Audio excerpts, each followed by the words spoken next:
Assalamualaikum warahmatullahi wabarakatuh. Bismillahirrahmanirrahim. Alhamdulillah wa syukurillah ala ni'amillah. Wassalatu wassalamu ala rasulillah Muhammadin la nabiyya ba'dah, amma ba'du. Para pendengar rahimakumullah, marilah kita senantiasa memuji syukur kehadirat Ilahi Rabbi yang masih memberi kesempatan untuk menghirup udara segar di bulan Rajab. Sholawat serta salam semoga tercurah kepada uswah Nabi besar Muhammad Sallallahu Alaihi Wasallam, keluarganya, sahabat-sahabatnya, dan para pengikutnya. Para pendengar yang berbahagia, perkenankanlah saya menyampaikan hikmah Isra Mi'raj. Semua insan yang beriman pasti tahu bahwa Isra Mi'raj adalah peristiwa yang sangat bersejarah yang terjadi pada tanggal 27 Rajab tahun 12 dari Kerasulan atau 623 Masehi, yakni perjalanan Nabi di malam hari dari Masjidil Haram ke Masjidil Aqsa atau Palestina, kemudian Mi'raj naik ke langit ke-7. Berbicara Isra Mi'raj pada abad ke-6 Masehi, sungguh banyak orang yang tidak percaya, karena menurut akal manusia tidak mungkin jarak yang sejauh itu bisa ditempuh dalam waktu yang singkat, kurang dari satu malam. Mungkin kalau sekarang dengan kemajuan teknologi banyak orang yang percaya. Yang penting adalah oleh-oleh dari Isra Mi'raj, yakni kewajiban sholat 5 waktu. Para pendengar yang berbahagia, adapun keistimewaan sholat: 1. Langsung diterimakan Nabi, tidak dengan perantara. 2. Sering disebut-sebut dihubungkan dengan ibadah yang lain, antara lain dengan zakat, wa aqimus sholata wa atuz zakah, dan dirikanlah sholat dan tunaikanlah zakat. Al-Baqarah 110.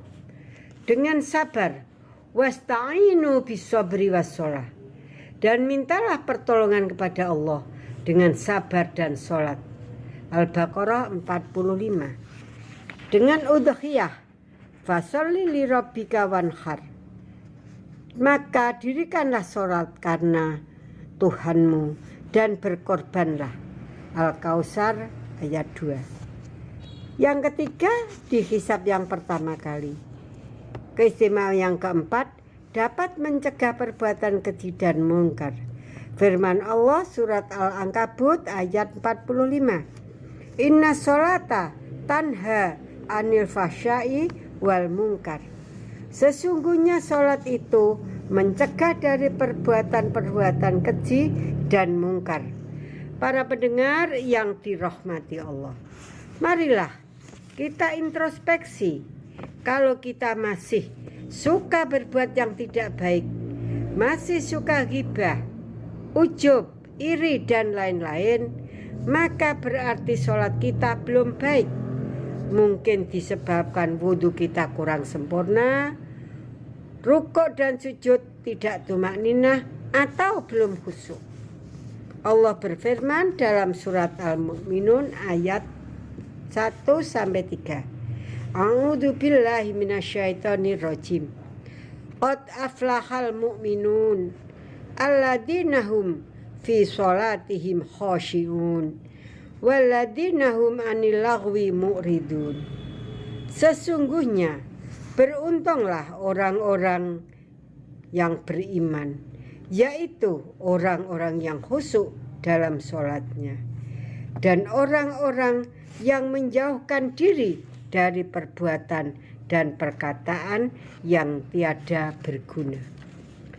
Para pendengar rahimakumullah, kita juga diperintah untuk menjaga sholat wusta atau asar. Firman Allah surat Al-Baqarah ayat 238. A'udzu billahi minasyaitonir rajim. Hafidhu ala sholawati was sholatil wusta wa qumu lillahi qanitin. Peliharalah segala sholatmu dan peliharalah sholat wusta atau asar. Berdirilah karena Allah dalam sholatmu dengan khusyuk. Juga ayat 239. A'udzu billahi minasyaitonir rajim. Fa in khiftum farijalan aw rukbana. Fa idza amintum fadkurullaha kama 'allamakum malam takunu ta'lamun. Jika kamu dalam keadaan takut atau bahaya, maka sholatlah sambil berjalan atau berkendaraan.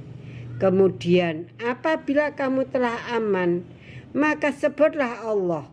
Sholatlah sebagaimana Allah telah mengajarkan kepada kamu apa yang belum kamu ketahui.